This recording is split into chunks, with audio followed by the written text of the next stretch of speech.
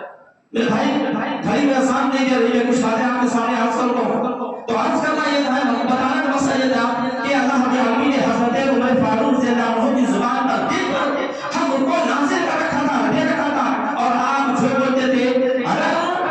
اللہ رب العالمین آسمان سے آپ کی ان باتوں کو تائید کرتا ہے میں نے آپ کے سامنے 3-4 واقعات رکھے حالانکہ ایسے 20 واقعات ہیں کہ جب آپ نے کسی بات کی خواہش کی ہے تو اللہ رب العالمین نے آسمان سے آپ کو اس بات کی تائید کی ہے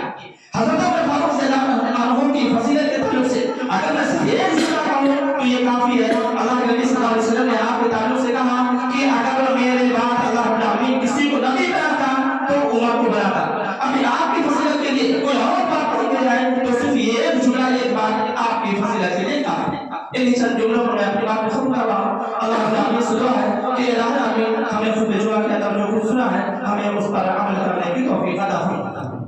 الہ العالمین ہمیں متقی ہو کر زندگی بسر کرنے کی توفیق عطا فرما الہ العالمین ہمیں خطبہ جمعہ کا پورا